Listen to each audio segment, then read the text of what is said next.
अस्सलामु अलैकुम रहमतुल्लाहि व बरकातुहू। नहमदुहु व नसल्ली अला रसूलिहिल करीम, अम्मा बाद।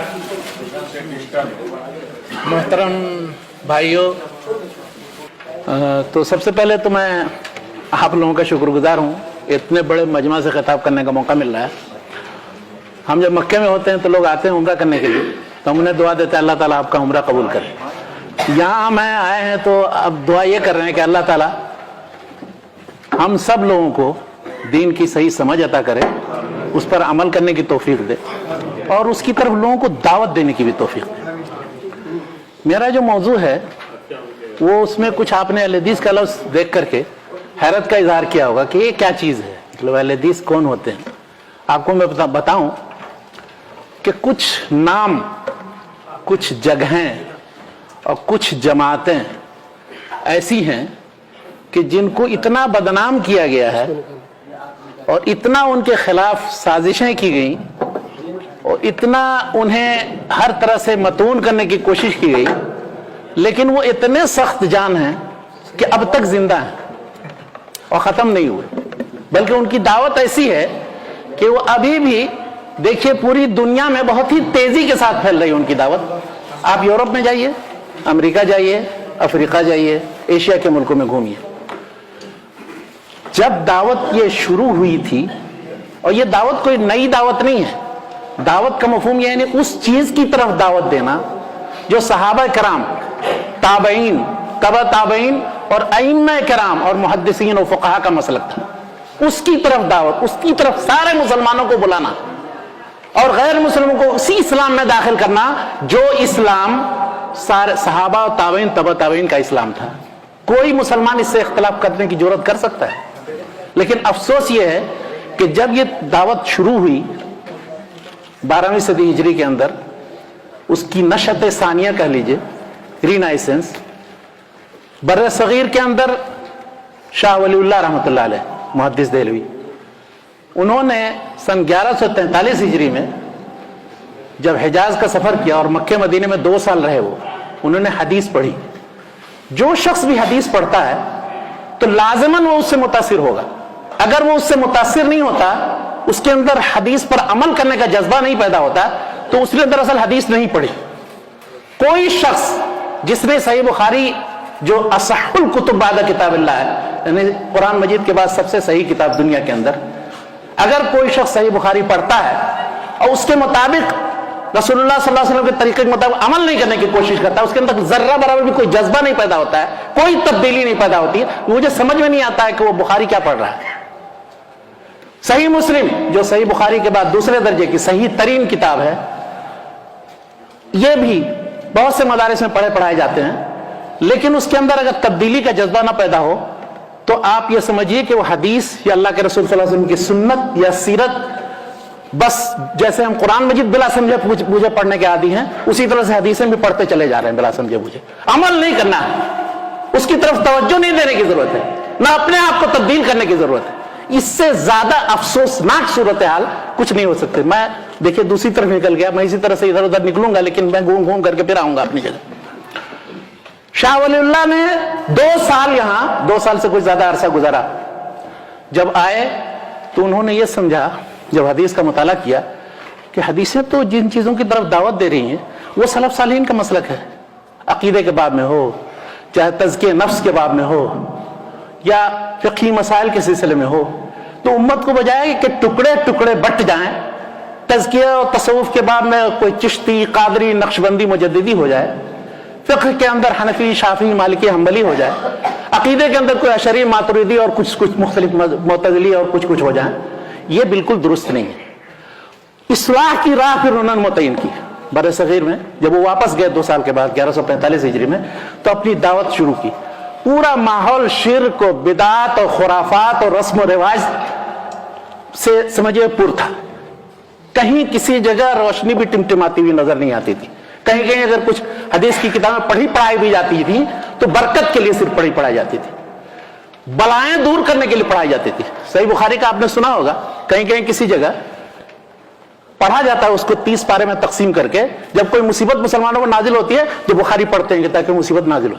अल्लाह के बंदो अगर उसमें से चंद हदीसों पर अमल करके اور اللہ کے پاس جاتے پھر اس کے بعد سنت پر عمل کرتے ہوئے، تو میرے خیال سے سارے تمہاری بخشائش بھی ہو جاتی اور اس کے بعد وہ بس بلا اور مصیبت بھی ٹل جاتی.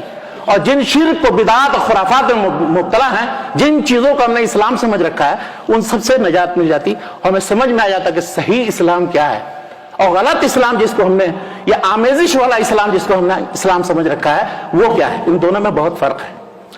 تو میرے بھائی، آپ قرآن مجید کے سلسلے میں کسی مسلمان کا اختلاف نہیں دیکھیں گے، اس لیے کہ کوئی شخص اگر اس کی ایک آیت کے بارے میں شک کرے تو اسے وہ ظاہر کہیں گے کہ تم بالکل ہی غیر مسلم بلکہ کافر و مرتد قسم کے ہو، برا بہت خراب فتویٰ ہر مکتب فکر والے لگائیں گے. لیکن حدیث شریف کا حال یہ ہے کہ اللہ کے رسول صلی اللہ علیہ وسلم سے جتنا جذبہ عقیدت محبت ہے، اتنے ہی اگر عقیدت و محبت اللہ کے رسول صلی اللہ علیہ وسلم کے فرمان سے بھی ہوتی، حدیث سے بھی ہوتی، سنت سے بھی ہوتی، کہ اس کو بھی ہم مضبوطی کے ساتھ پکڑ لیں، جیسا کہ اللہ تعالیٰ اللہ کے رسول صلی اللہ علیہ وسلم نے نصیحت فرمائی تھی. موطا کی حدیث ہے، ترکت فیکم امرین لن تضلوا ما تمسکتم بہما، کتاب اللہ و سنتی.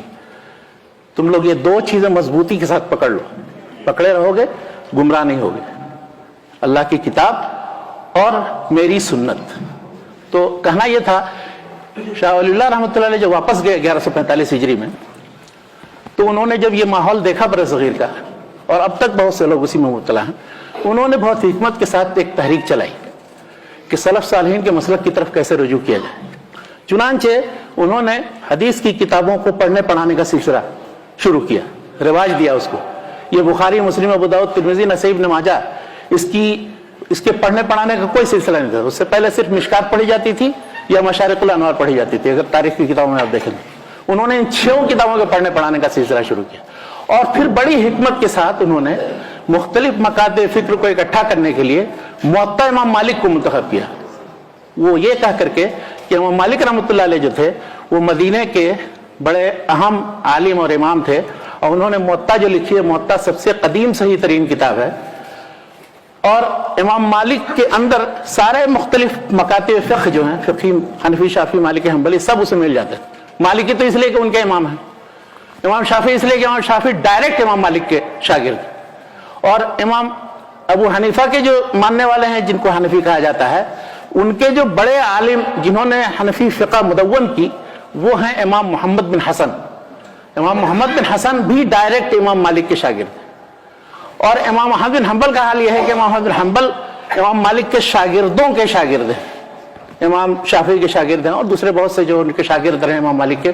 تو اس طرح سے چاروں مذاہب فقہیہ امام مالک کی اور امام مالک کی موطا کو ماننے کے لیے مجبور ہیں، اور ان پر سب کا اتفاق ہے. تو پوری امت اسلامیہ کو جمع کیا جا سکتا ہے موطا امام مالک پر، اور موطا امام مالک میں جو حدیث سنت کے طور پر بیان کی گئی ہیں ان پر اگر عمل کرنے اور کرانے کا سلسلہ شروع کیا جائے تو وہ. چنانچہ انہوں نے موطا کی 2 شرحیں لکھی ہیں. اس زمانے میں فارسی میں پڑھنے پڑھانے کا سلسلہ تھا، تو فارسی میں بہت مفصل شرح لکھی المصفہ کے نام سے، اور عربی میں ایک مختصر شرح لکھی المصوبہ کے نام سے، دونوں چھپی ہوئی.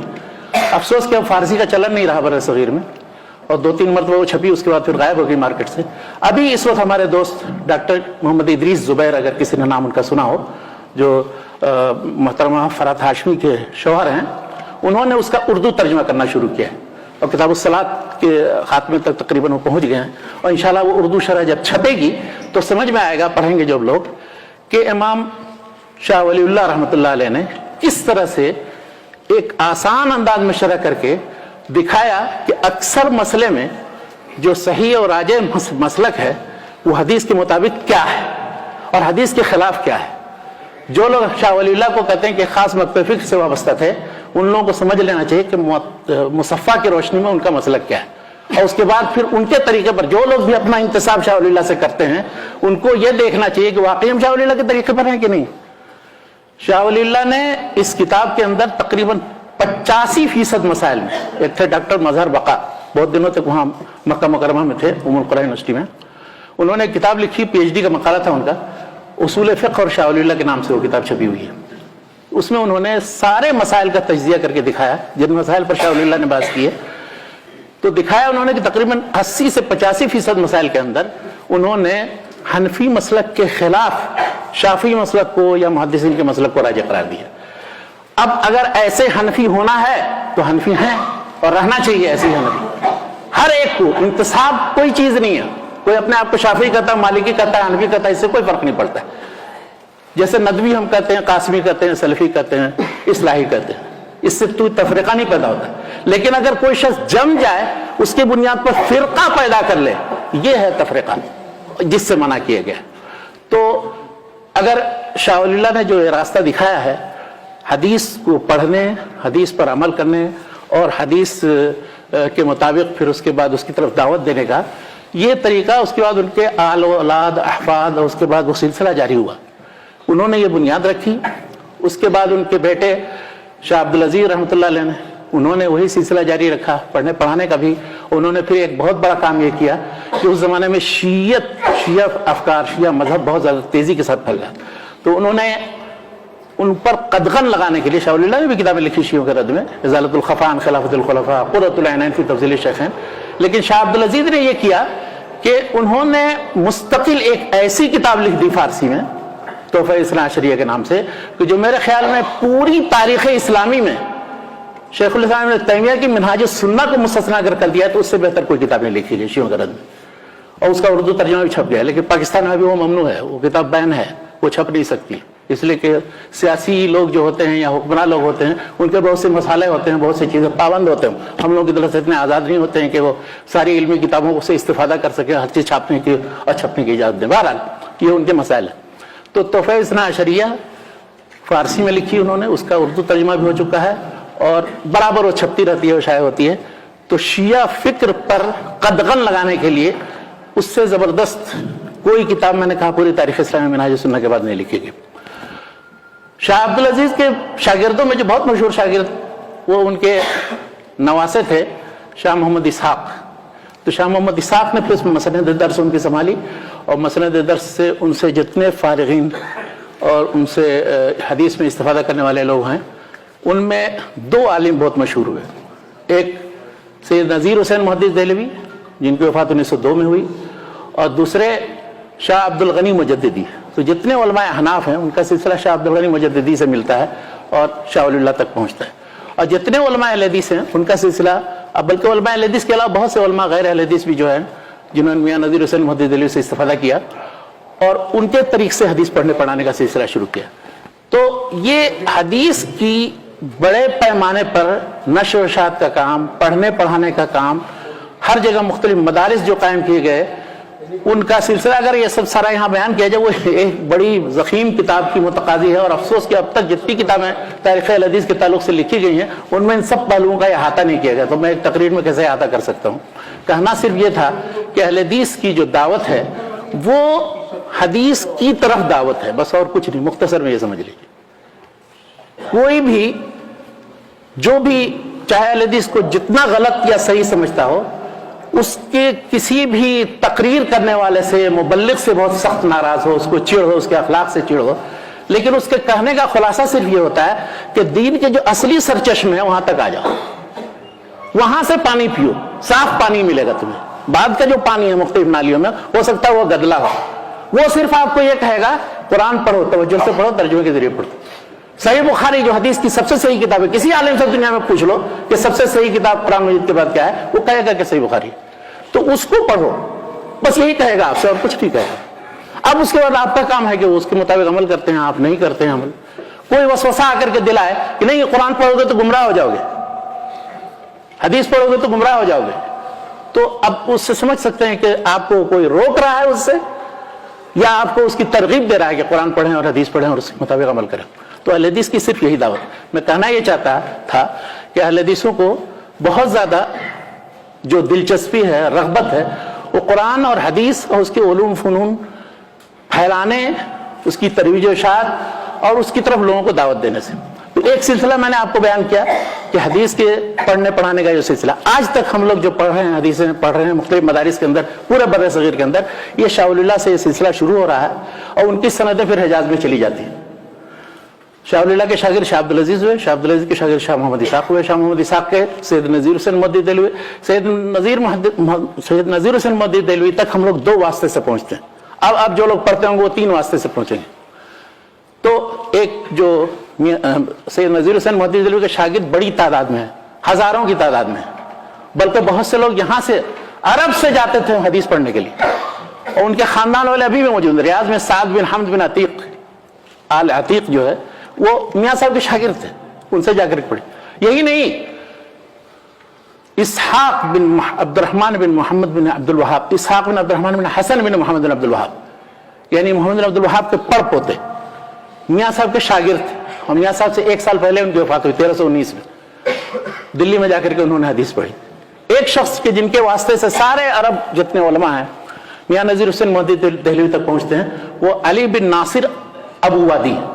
ये भी जितने बड़े बड़े उलमा मशाइख यहाँ के हैं जो सनद देने वाले, आप उनकी सनद में देखें, अली बिन नासिर अबू वादी वह हुआ अन नज़ीर हुसैन मोहद्दिस देहलवी।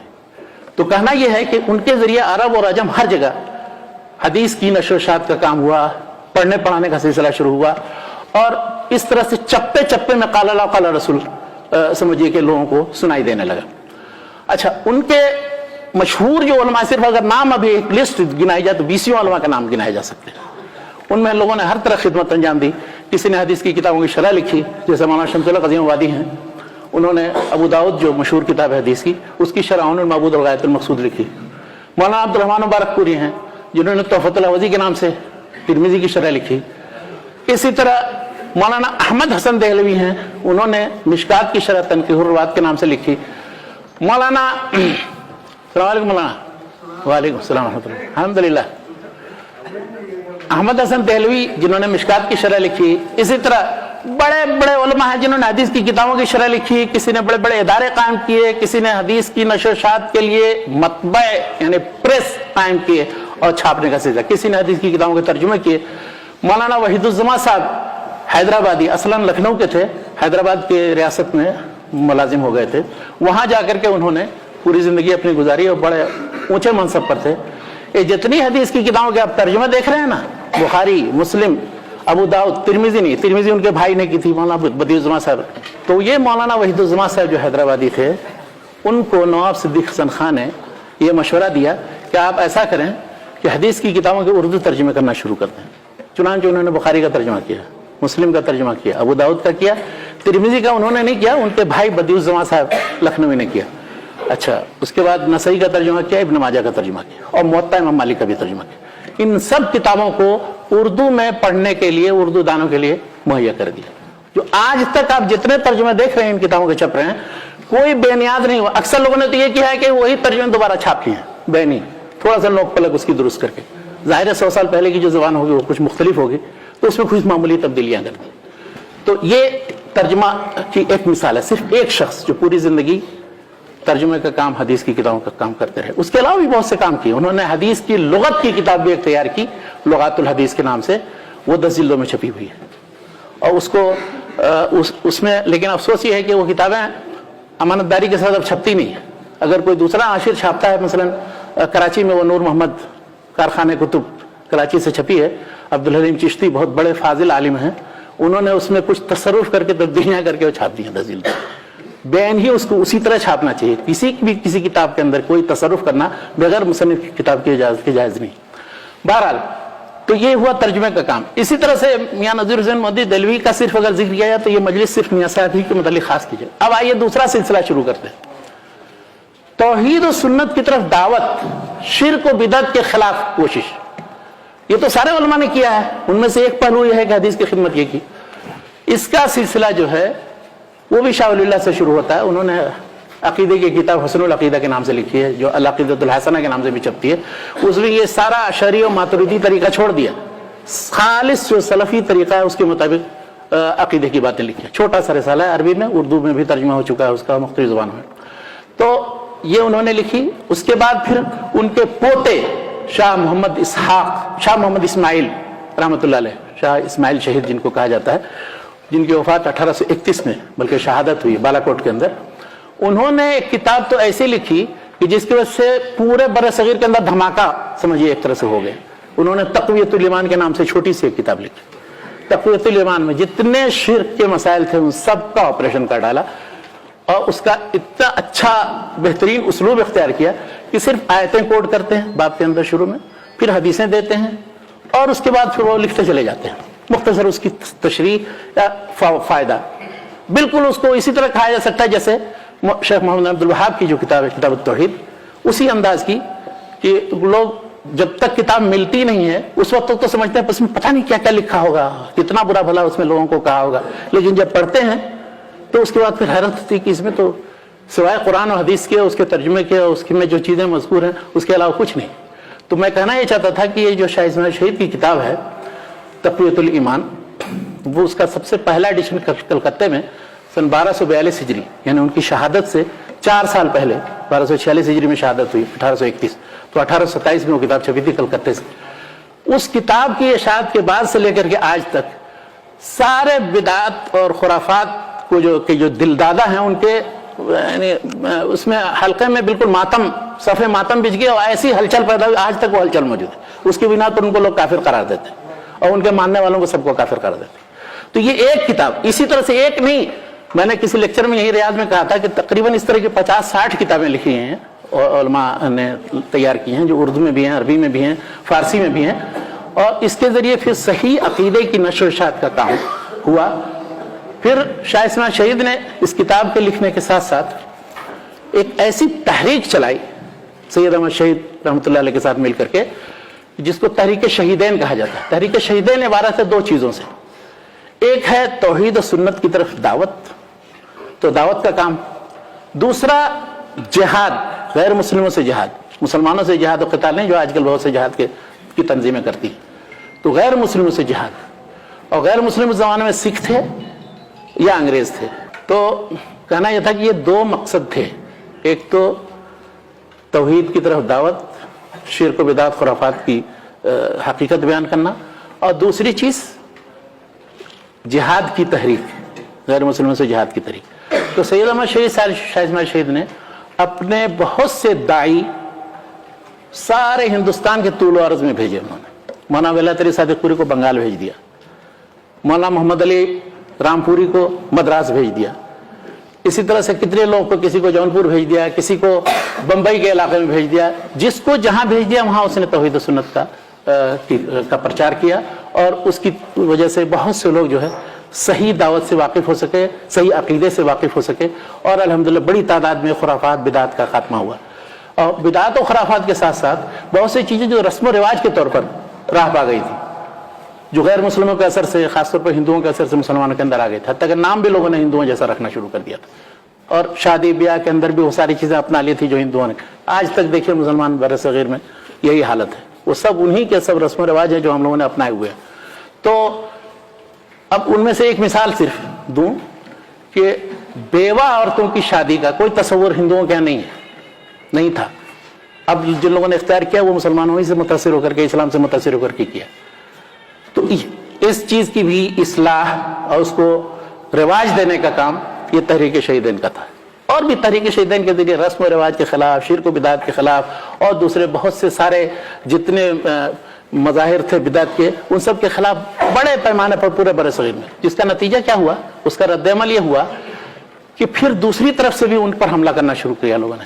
ये जिन चीज़ों को शिर्क व बिदअत करार देते हैं वो शिर्क व बिदअत नहीं है, ये सब तो सुन्नत है, और ऐसा और पर लोगों ने किताब। उनमें एक बहुत बड़े मशहूर आलिम थे बिदअतियों के, एक फजल रसूल बदायूनी, 1289 हिजरी में उनकी वफात हुई। उन्होंने उनके रद्द में 3-4 किताबें फारसी में और उर्दू में लिखी, लेकिन अल्लाह ताला ने, जैसे वो एक मकूला है ना, हर फिरौन रा मूसा, तो अल्लाह ताला ने उन्हीं के मुकाबले में एक पैदा किया। उन्हीं के ज़माने में थे मौलाना बशीरुद्दीन कन्नौजी, ये काजी भी थे नवाब सिद्दीक हसन खां के यहाँ भोपाल की रियासत में, और इन्होंने एक एक किताब का उनका मुंह तोड़ जवाब दिया। तकरीबन 4-5 किताबें लिखी। उसने लिखी अस्सवाइकुल इलाहिया के नाम से, अल-बवारिकुल मुहम्मदिया लिरज्म शयातीन नजदी। तो इन्होंने किताब के जवाब में लिखी अस्सवाइकुल इलाहिया लिरद्द शयातीन लहाबिया।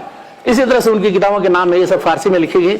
और उस वक्त मैंने देखा कि जो लोग बिदअत के खुगर थे, उन्होंने एड़ी से चोटी का जोर लगा करके वो सारे मसाइल जो बिदअत और शिर्क से ताल्लुक़ रखते हैं उनमें पूरे तौर पर शाह इस्माइल शहीद पर रद्द करने की कोशिश की, और किताबें हर मसले, जुज़ी मसले पर भी लिखी और उमूमी तौर पर भी लिखी। लेकिन अल्हम्दुलिल्लाह ये मौलाना बशीरुद्दीन कन्नौजी की तसानीफ से हकीकत खुली। उसी 13वीं सदी हिजरी के अंदर, उनकी वफात हुई है 1296 हिजरी में, ये 13वीं सदी हिजरी में, अभी हम 14वीं सदी हिजरी में नहीं दाखिल हुए, जब हम अभी हम 15वीं सदी में, अब इस अंदाज में हम बताएं अगर हर एक के बारे में तो कितनी तफसील होगी। बहरहाल तो काजी बशीरुद्दीन कन्नौजी ये उस जमाने की एक बड़ी शख्सियत थी, और उनके अलावा भी बहुत से मौलाना खुर्रम अली बलहौरी की उनकी किताब नसीहतुल मुस्लिमीन छोटी सी है, आप देख लीजिए, उसमें कितनी बेहतरीन अंदाज में उन्होंने बिदअत की तरदीद।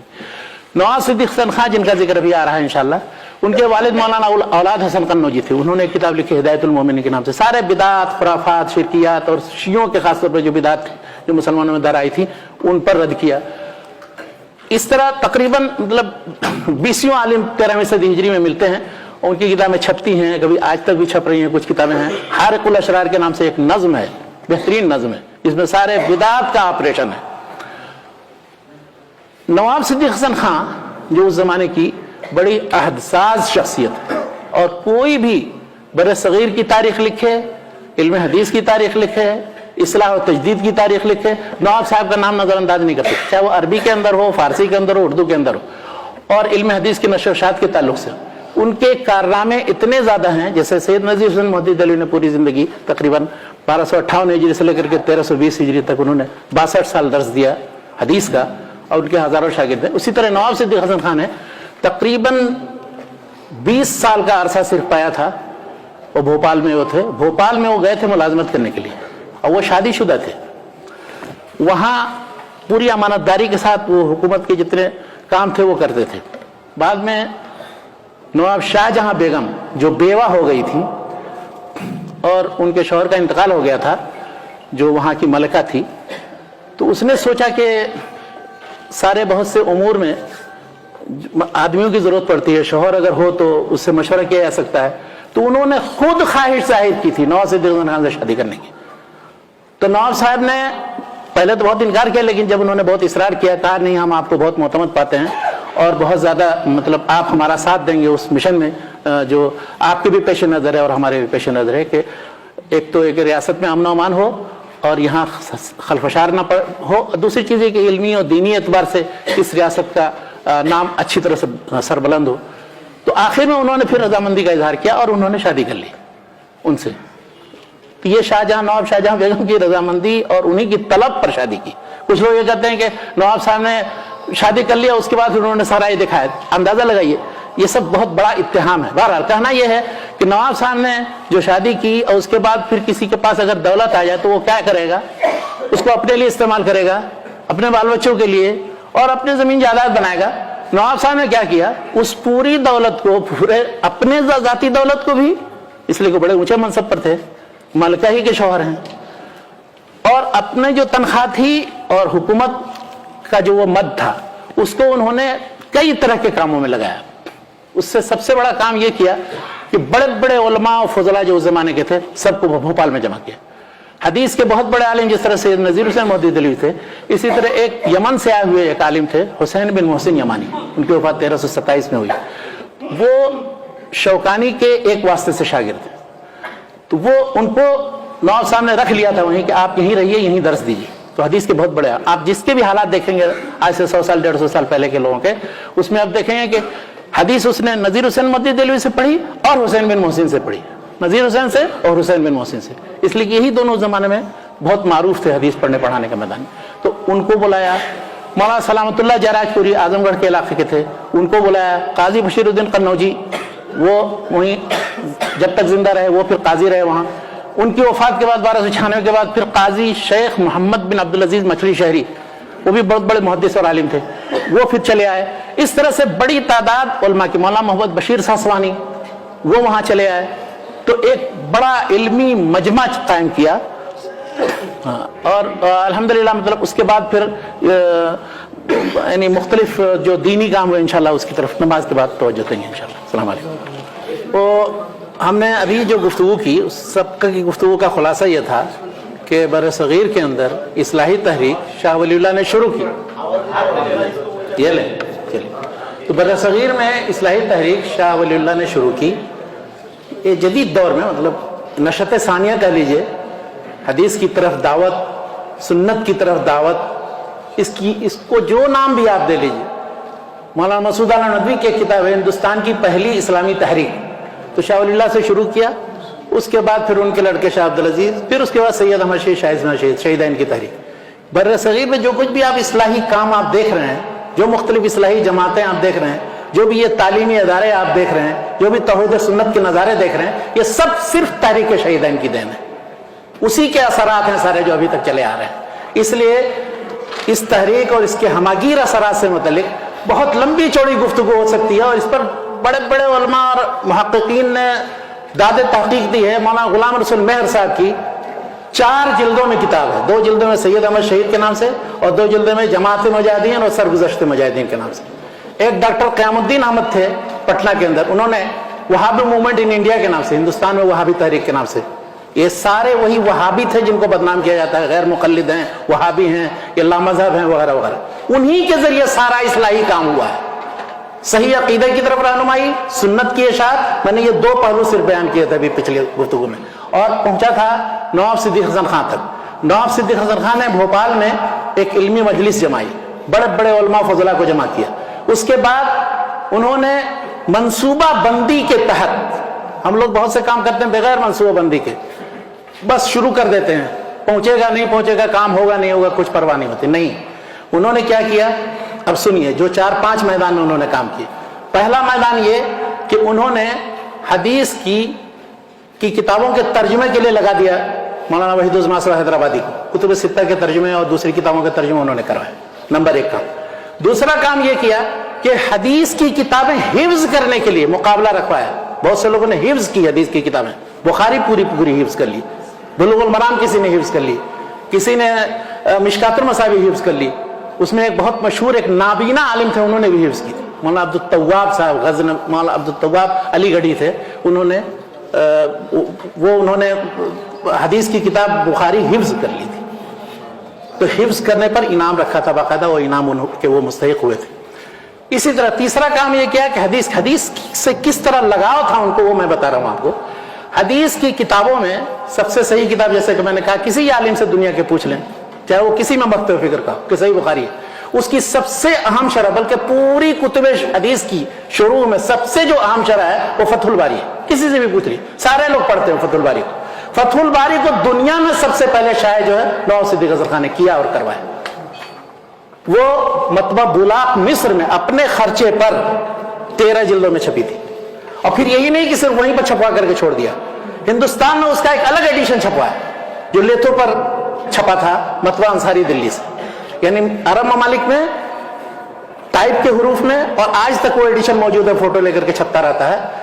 आज तक सबसे सही एडिशन अभी भी वही है, चाहे जितना दावा लोग बाद में करें कि फतहुल बारी का सबसे सही एडिशन फलां है और फलां है। तो और आपको एक लतीफा के तौर पर सुनाऊं मुख्तसर में कि लोगों का हाल ये था बर्रे सगीर में, ये किताबें जितनी छपवाते थे, चाहे फतहुल बारी हो या तफसीर इब्न कसीर उन्होंने छपवाई, इसी तरह से मालिमुत तंजील बग़वी की तफसीर छपवाई, अपनी तफसीर फतहुल बयान छपवाई, और ये सारी किताबें जिस तरह से दारुल इफ्ता से एक ज़माने में किताबें तकसीम होती थी, अभी भी वज़ारत शुऊन इस्लामी से तकसीम होती हैं, और वो पैकेट बना बना करके भेजी जाती है मुख्तलिफ मुल्कों में और मुख्तलिफ इदारों में। वहाँ से वो सारे इदारों के नाम बिला तफरीक मसलक वो भेजते थे, लेकिन बदकिस्मत कुछ ऐसे थे कि जो किताबें वापस कर देते थे कि नहीं, ये किताबें वसूल हम नहीं करेंगे, इसलिए कि इससे वहाबियत हमारे यहाँ खुल जाएगी। वो तफसीर की किताबें, वो हदीस की किताबें, वो फ़िक़्ह की किताबें जो वहां से आती थी कि नहीं, ये भोपाल में वहां फला वहाबी बैठा हुआ है, वहां की किताबें हम नहीं लेंगे। और इसका खुद मैंने नजारा, मैंने इस तरह का एक वाकया खुद मक्के में देखा। एक साहब के साथ में गया, एक साहब के घर, अच्छा वहां कुछ गुफ्तगू चली, उसके बाद वो कुछ किताबें लेकर के गए थे, तो हदीस की एक किताब थी, वो उनको हदिया दे रहे थे। तो जो आदमी थे बैठे हुए, उन्होंने तो ले लिया कि हदीस की किताब है, हदीस पाक की किताब है, कोई ये किसी फिरके मसलक की किताब नहीं। लेकिन जब ले लिया और हम निकल के जाने लगे, अंदर से खातून की आवाज आ रही है, देखो देखो उसने कोई किताब दी, वापस कर दो, मत लेना, वो पढ़ना नहीं। ऐसे ही आपको भी बहुत से लोग कहेंगे कि वो फलां जगह की जो छपी हुई किताब है हदीस की मत पढ़ना। आप याद रखिए कि वो जरूर भी पढ़िए, और पढ़ करके तब समझ में आएगा आपको कि क्यों रोका जाए। तो ये किताबों की इशाअत का काम तीसरा काम।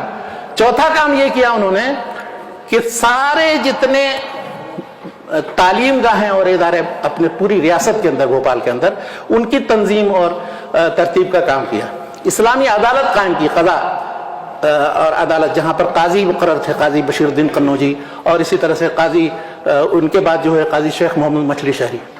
عدالتوں کے علاوہ انہوں نے ایک بہت اہم کام یہ کیا کہ بہت سے پریس خود لگائے اور دوسرے لوگوں کو پیسے دیے لگوانے کے لیے. مطبع صدیقی بھوپال میں، مطبع شاہجہانی بھوپال میں، اسی طرح سے مولانا سعید محمد سعید بنارسی ایک بہت بڑے عالم تھے، ان کو مطبع لگانے کے لیے بنارس میں مطبع سعیدی کے نام سے ان کو پیسے دیے، اور دوسرے بہت سے لوگوں کو. پھر اپنی کتابیں انہوں نے عرب ممالک میں بھی چھپوائی، مصر میں، ترکی میں بھی چھپوائی، مطبوعات الجواب ایک زمانے میں ہوا کرتا تھا، اور ہندوستان میں بھی چھپوائی. یعنی ان کی کتابوں کے اکثر کتابوں کے آپ دیکھیں گے ایڈیشن ہندوستان میں بھی چھپی ہے، مختلف مکتبات میں، مطبوعات میں، مصر میں بھی چھپی ہے، ترکی میں بھی چھپی ہے. چنانچہ ان کی کتابوں کی تعداد تقریباً 300 کے قریب ہے. لوگ بتاتے ہیں 222، لیکن جب میں نے شمار کیا تو وہ 222 سے بھی تجاوز کر گئی. تو انہوں نے اردو، فارسی، عربی ہر زبان میں کتابیں لکھی، اور تصنیف و تالیف کا ایک بہت بڑا سلسلہ ہے. ان کتابوں کا یہاں صرف نام لیا جائے تو وہ مطلب کافی نہیں، کوئی موضوع ایسا نہیں ہوگا کہ جس پر انہوں نے کچھ نہیں لکھا ہے. ان کی ایک بہت اہم کتاب ہے الدین الخالص کے نام سے. الدین الخالص میں انہوں نے سارے شرک و بدعت کے جتنے مظاہر سب کا آپریشن کر کے رکھ دیا، اور وہ کتاب انہوں نے اپنے نام سے نہیں چھاپی. اب اس سے اندازہ لگائیے ان کے اخلاص کا. اپنے نام سے نہیں چھپی، اس میں کہیں کسی جگہ اپنے نام کا اظہار نہیں کیا. اب لوگوں کو جب بعد میں پتا چلا کہ یہ تو کتاب ان کی ہے، تو ان کے نام سے چھپ رہی ہے اور شائع ہو رہی ہے. اور اسی کتاب میں سب سے پہلے پوری دنیا میں ایک کتاب اقتضاء الصراط المستقیم مخالفت اصحاب الجحیم، جو امام ابن تیمیہ شیخ الاسلام ابن تیمیہ کی کتاب ہے، وہ پہلی بار چھپی تھی. یہ سن 1302 ہجری میں یہ کتاب چھپی ہے، 2 جلدوں میں چھپی تھی، الدین الخالص. اسی کے حاشیے میں یہ اقتضاء الصراط المستقیم ابن تیمیہ کی کتاب کا سب سے پہلا ایڈیشن وہی ہے جو نواب سید الحسن خان نے چھاپا. اور امام ابن تیمیہ کی اور دوسری کتابیں بہت سی چھاپی. علماء اہل حدیث نے نواب سید الحسن خان کے علاوہ بہت سے دوسرے لوگوں نے بہت سی کتابیں پہلی بار چھاپی. ان سب کتابوں کے نام لینا ہے ابھی آپ سب لوگوں کے لیے پتہ نہیں، ممکن ہے کہ گرانی کا باعث ہو آپ لوگوں کے سماع کے لیے. میں کہنا یہ چاہتا ہوں کہ کتابوں کی بہت بڑی تعداد ہے جو ان لوگوں نے شائع کی، اور ان کتابوں کے ذریعے الحمدللہ لوگوں کو دین کی حقیقت معلوم ہوئی. اور ان میں سے جتنی کتابیں قابل ترجمہ تھیں پھر ان کے ترجمہ بھی کیے. مطبع کے سلسلے میں ایک مطبع کا ذکر کروں، وہ مطبع خلیلی آرا ہے. مطبع خلیلی یہ مدرسہ احمدیہ آرا کے زیر اہتمام تھا.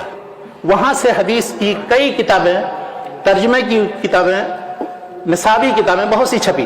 ان میں سے ایک کتاب الادب المفرد امام بخاری کی ہے، دنیا میں پہلی بار سن 1306 ہجری میں چھپی، اور اس کا اردو ترجمہ بھی دنیا میں پہلی بار سلیقہ کے نام سے مولانا عبدالغفار ناشر مہداوی نے کیا تھا، وہ چھپی. تو کہنا یہ چاہتا ہوں کہ حدیث کی کتابیں اصل دیکھ لیجئے یا ان کے ترجمے دیکھ لیجئے. ان کے لیے پھر مطابع یعنی پریس قائم کرنا. آج کل لوگ پریس قائم کرتے ہیں، لیکن کیوں؟ تجارت، اس سے پیسہ کمانا مقصد ہوتا ہے. اس زمانے میں پریس قائم کیے گئے، لیکن مقصد یہ تھا کہ کتابیں شائع کی جائیں، دین پھیلایا جائے. حدیث کی کتابیں، توحید کی کتابیں، سنت کی کتابیں، سلف صالحین کی کتابیں. اگر ان سارے کتابوں کا ایک احاطہ کیا جائے، ایک ببلیوگرافی بنائی جائے، تو ایک اچھی خاصی ضخیم جلد بن جائے گی. تو ان کتابوں میں سے جو اہم ترین کتابیں بعض امام ابن تیمیہ ابن قیم کی، ابن تیمیہ ابن قیم کی ساری کتابیں جو پہلی بار چھپی ہیں دنیا میں، سب ہندوستان میں چھپی. اس کی تاریخ اگر آپ کہیے تو تاریخ کے ساتھ بیان کروں، لیکن یہاں اس کی تفصیل میں جانے کا موقع نہیں. سب سے پہلے الفرقان بین اولیاء الرحمن اولیاء الشیطان، جو امام ابن تیمیہ کی بہت مشہور کتاب ہے، اور رد بدعت میں ایک دم بالکل بے نظیر کتاب. شیطان کے ولی کون سے ہوتے ہیں اور اللہ کے ولی کون سے، ان دونوں کے درمیان فرق کیا ہے؟ علامتیں اگر آپ کو معلوم کرنی ہو نا تو آپ کو پتہ چل جائے گا جن کو آپ ولی مانتے ہیں کون ولی ہیں، اللہ کے ولی ہیں، کون شیطان کے ولی. تو یہ الفرقان بین الرحمن اولیاء الشیطان پہلی مرتبہ سن 1295 ہجری میں ترجمے کے ساتھ، عربی بھی اصل اور اردو ترجمے کے ساتھ حاشیے میں یہ چھاپا. کتاب الحمویہ جو عقیدے کی بہت مشہور کتاب ہے ابن تیمیہ کی، وہ کتاب بھی اس کے اردو ترجمے کے ساتھ، شافیہ اس کا اردو ترجمہ ہے، ترجمہ حمویہ. یہ ایک تھے غلام العلی قصوری، ان کی تحقیق اور اس کے ساتھ پہلی بار تقریباً 1296 ہجری میں چھپی. یہ امرتسر میں تھے، اور امرتسر میں بتا دوں آپ کو کہ سب سے پہلے جو ہے عقیدہ توحید کی اشاعت مولانا عبداللہ غزنوی کے ذریعے نہیں ہوئی، ان سے پہلے مولانا غلام العلی قصوری تھے. بلکہ غلام العلی جو نام ہے اس سے متعلق بطور لطیفہ ایک چیز ذکر کروں. ان کا نام غلام علی قصوری تھا. پہلے جب وہ صحیح عقیدہ توحید پر نہیں تھے, جب ان کو توحید و سنت کی بات سمجھ میں آئی تب انہوں نے اپنا نام اس میں الف لام بڑھا کے غلام العلی کر لیا, تاکہ العلی اللہ کا نام ہے. علی سے یہ نہ سمجھ میں آئے کہ غلام علی جیسے شیعوں کے نام ہوتے ہیں, غلام حسن, غلام علی, غلام رسول. تو انہوں نے غلام العلی اپنا نام رکھا تھا. یہ عبداللہ غزنوی جو بہت مشہور عالم اور میاں نذیر حسین مودودی دہلوی کے شاگرد بھی تھے, اور ان کا علاقہ تھا افغانستان کا. جب وہاں انہوں نے توحید و سنت کو قبول کیا تو ان کو اتنا ستایا گیا کہ وہاں ان کو گھر بار چھوڑ کر کے اپنے بال بچوں کے ساتھ ہجرت کرنی پڑی. ہجرت کر کے وہ امرتسر آئے, لیکن وہ آئے ہیں ان سے پہلے توحید و سنت جو ہے وہ غلام علی قصوری کے ذریعے پھیل چکا. ان سے متعلق اگر ایک مضمون پڑھنا ہو آپ کو تو ایک تھے حکیم محمد موسیٰ امرتسری, انہوں نے ایک کتاب لکھی تذکرہ علماء امرتسر. اچھا, ان کے بارے میں میں ذکر کر دوں کہ حکیم محمد موسیٰ امرتسری لاہور میں میری ملاقات ان سے 1980 میں ہوئی تھی, اور وہ بریلوی عالم تھے. ان کی کتاب تذکرہ علماء امرتسر میں غلام علی قصوری کا ذکر دیکھیے, اور اس میں دیکھیے کہ ان کی جو تجدید و اصلاح سے متعلق خدمات ہے پوری تفصیل سے ذکر کی, اس لیے کہ وہ بھی اصلاً امرتسر کے تھے, حکیم موسیٰ امرتسری, اور یہ بھی امرتسر کے تھے. تو کہنا یہ ہے کہ عبداللہ غزنوی جب ہجرت کر کے گئے اس سے پہلے غلام علی قصوری موجود تھے. اور ہر علاقے میں, ہر خطے میں اگر آپ توحید و سنت کی تاریخ آپ دیکھیں گے بر صغیر میں تو ایسی ہی نظر آئے گا آپ کو. بہرحال گفتگو چل رہی تھی نواب صدیق حسن خان کی, اس کے بعد پھر امام ابن تیمیہ ابن قیم کی کتابوں کی ارشاد کی طرف گفتگو بڑھ گئی. امام ابن قیم کی ایک بہت مشہور کتاب ہے اعلام الموقعین عن رب العالمین. اس میں شریعت کے بنیادی اصول اور قواعد بیان کیے گئے ہیں, اور اس کے علاوہ تقلید سے متعلق پوری بحث ہے موجود اس میں. کوئی شخص بھی اس بحث کو اگر پڑھے گا تو اسے تقلید و اجتہاد کی حقیقت سمجھ میں آ جائے. یہ جو غیر مقلد کا تانا دیا جاتا ہے سمجھ میں آ جائے گا اس کو پڑھ کر کے کب سے غیر مقلد یہ تانا بن گئی. اس سے پہلے تو سارے ہی غیر مقلد, ائمہ کرام غیر مقلد, صحابہ کرام غیر مقلد, تابعین غیر مقلد, جتنے فقہا تھے پہلی دوسری تیسری صدی ہجری کا سب غیر مقلد. تو غیر مقلد ہونا یہ کوئی تانا کی بات نہیں, مقلد ہو جانا یہ بدعت کا کام ہے. اور تقلید جامد یعنی اس طرح کی تقلید کہ کسی شخص کو, کسی امام کو اس انداز میں پکڑ لیں آپ کہ اس کی کسی بات کو نہیں چھوڑیں گے چاہے وہ صحیح ہو یا غلط ہو. جیسے کہ بعض علماء وہ کہتے تھے کہ اس مسئلے سے متعلق میں نے 12 سال 10 سال غور کیا تب مجھے اپنے مسلک کی دلیل سمجھ میں آئی. یہ حال ہے حدیث پڑھنے والوں اور پڑھانے والوں کا. اور ایک شخص رو رہے تھے آخر زندگی میں کہ افسوس کہ ہم نے پوری زندگی ضائع کر دی. ان کے شاگرد لوگ کریں گے بھائی آپ نے تو پوری زندگی حدیث پڑھنے پڑھا. کہا نہیں, یہ میں بالکل سچ کہہ رہا ہوں, حدیث پوری زندگی ہم نے ضائع کر دی. کہا کیسے؟ کہا اس لیے کہ ہم نے پوری زندگی صرف اپنے مسلک, اپنے امام کے دفاع, اپنے مسلک اور اپنے امام کی تائید کے لیے دلیلیں ڈھونڈنے میں گزار دی. تو میرے بھائیوں یہ بڑے بڑے علماء نے شہادت دی. میں نام لے کر کے فضیلت نہیں ان لوگوں کی کرنا چاہتا, اللہ تعالیٰ ان سب کی مغفرت کرے. ہمیں اللہ نے کیا حکم دیا ہے, ربنا اغفر لنا ولاخواننا الذين سبقونا بالایمان ولا تجعل في قلوبنا غلا للذين آمنوا. یعنی اے اللہ ہماری مغفرت کر, اور جو ہم سے پہلے گزرے ہیں ان کی بھی مغفرت کر, اور ہمارے دل میں ان کے خلاف قدورت اور کینہ نہ رکھ. جو لوگ بھٹکے ہوئے ہیں ان کو ہم راہ راست پر لانے کی کوشش کریں, لیکن ان کے حق میں دعائے خیر کریں. اللہ کے رسول صلی اللہ علیہ وسلم نے کیا کیا تھا طائف والوں کے ساتھ؟ اگر ایک بار بد دعا کر دے تو سب ہمیشہ کے لیے جہنم رسید ہو گئے ہوتے, لیکن انہیں کے اولاد میں اس وقت سب مسلمان ہیں. سارے قبیلے جنہوں نے ان کو ستایا تھا ان سب قبیلے کے لوگ ابھی اس وقت مسلمان ہیں, اور پورا ملک وہ پورا علاقہ وہ مسلمان ہو گئے. تو ہمیں خیر کا جذبہ ہمارے اندر ہونا چاہیے جس طرح علماء کرام نے. آپ کو اور بھی بہت سے پہلو ہیں جن کی طرف میں توجہ دلانا چاہتا ہوں.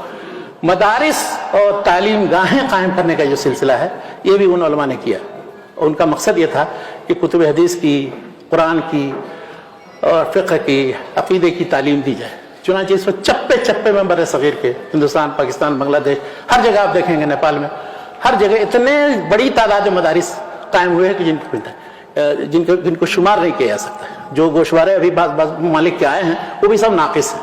مختصراً یہ اگر مختصر جائزہ لیا جائے وہ یہ کہ میاں نذیر حسین مودودی دہلوی کی جو درسگاہ تھی وہ 1902 میں ان کے انتقال کے بعد وہ درسگاہ تقریباً اجڑ گئی.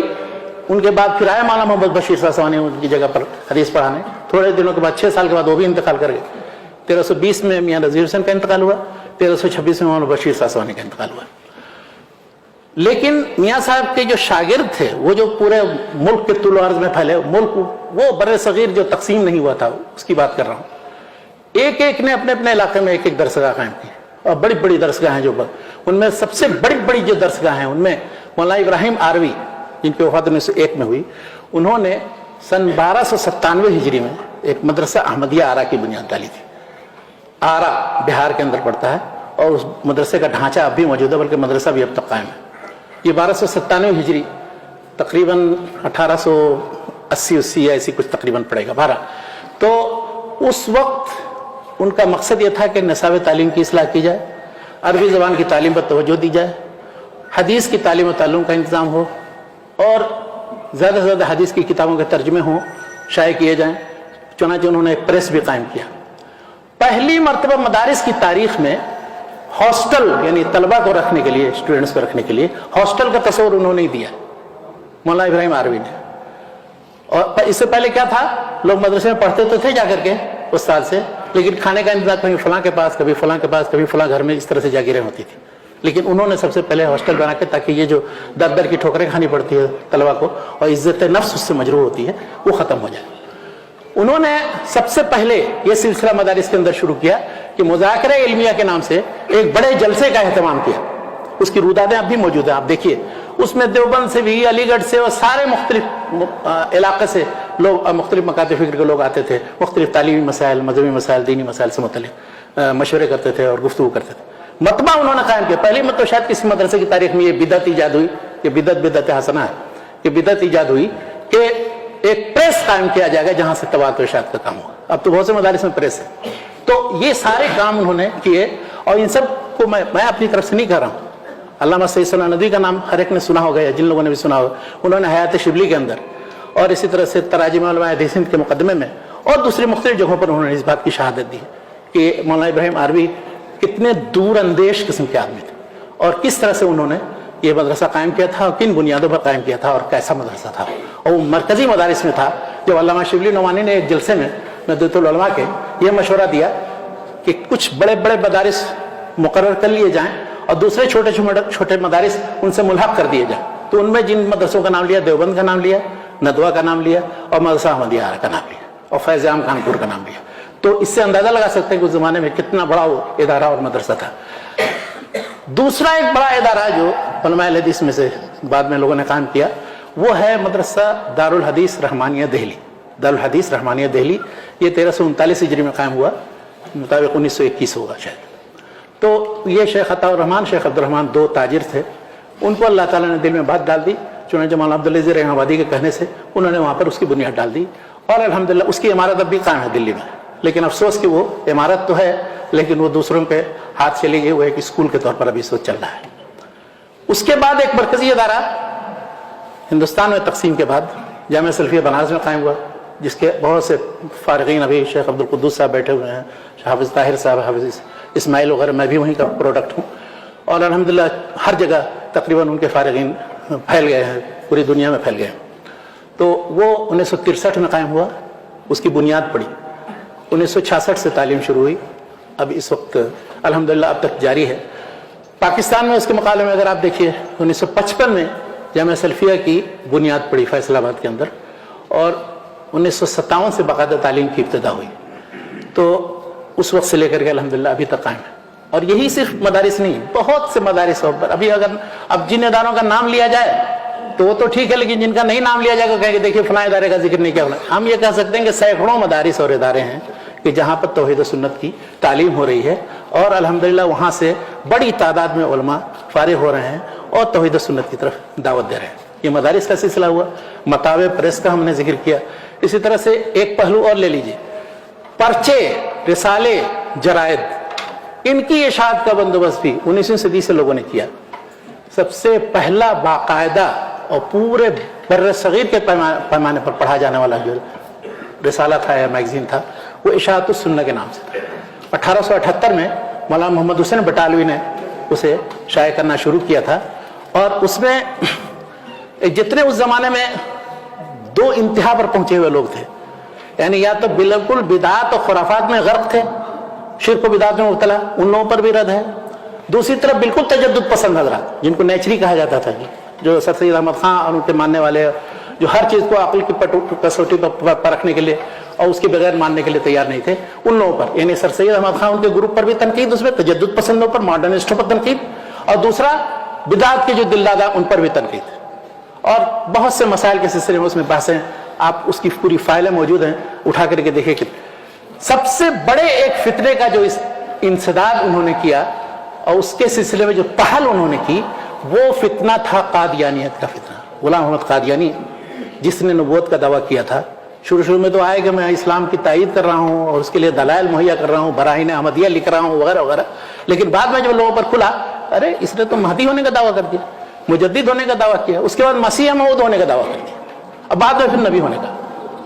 तो लोगों के कान खड़े हुए।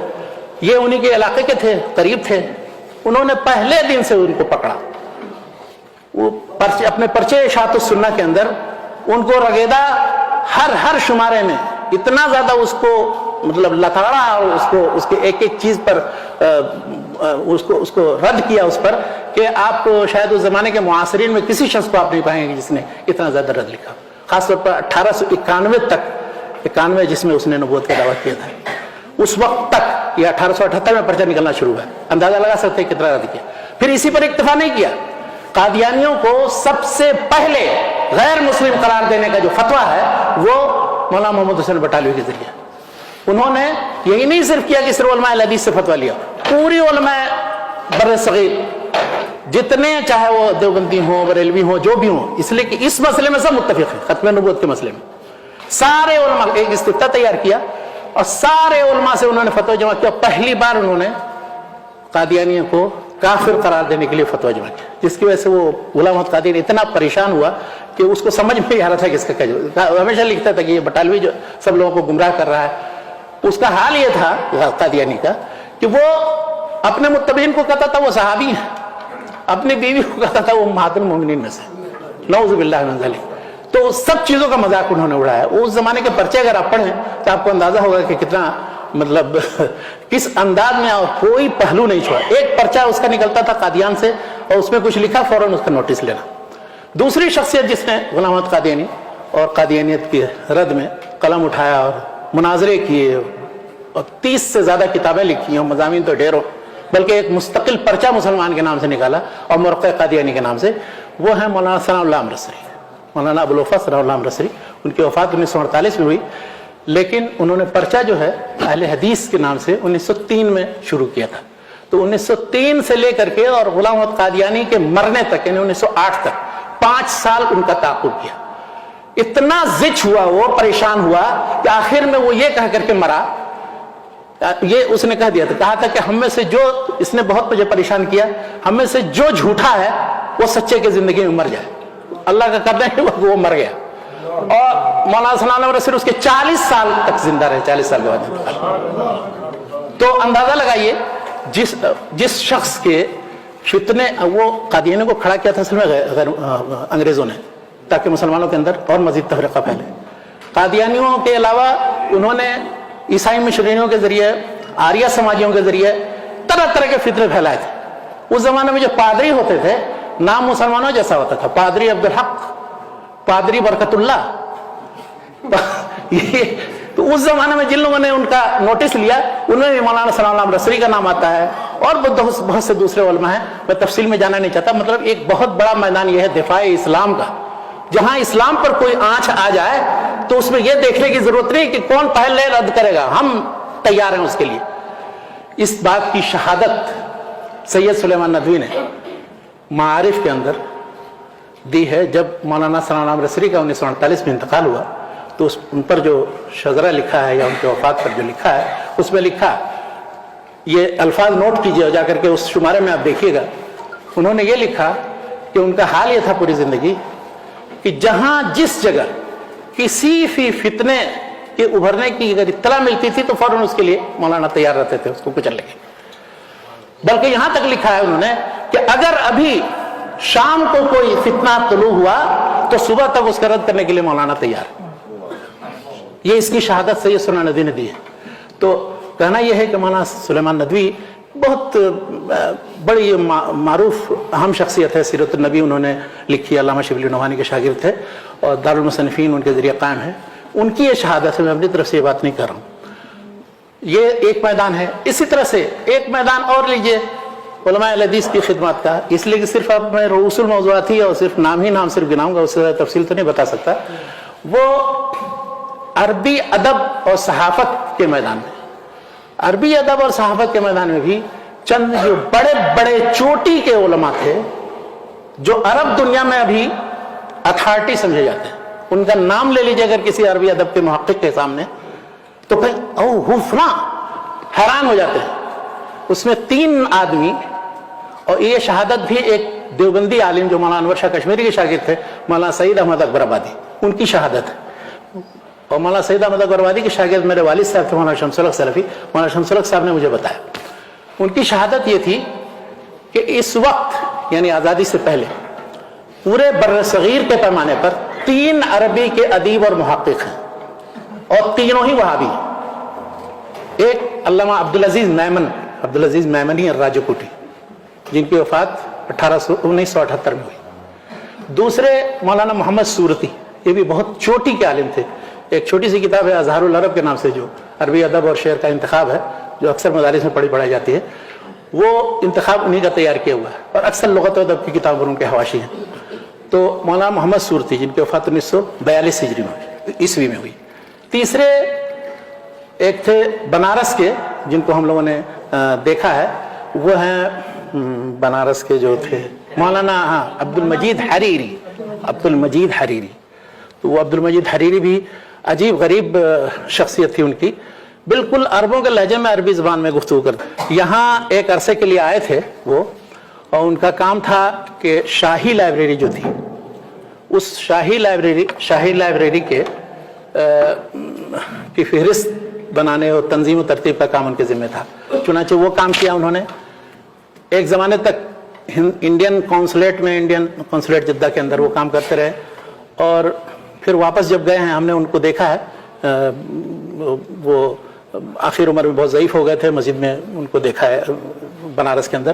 تو یہ تیسرے آدمی تھے. یہ تینوں آدمی اس انداز میں عربی لکھتے بولتے عربی ادبیات کی تحقیق کے میدان میں کہ اگر میمن صاحب کا بھی کسی شخص سے ذکر کر دیجیے جس کو عربی ادبیات سے دلچسپی ہو اور عربی تحقیق سے اور لغت اور ادب میں، تو آپ کو تو کہنا یہ ہے کہ یہ سارے میدان ہیں جن میدانوں میں ان علماء نے، جن کو بدنام کیا جاتا ہے، کام کیا.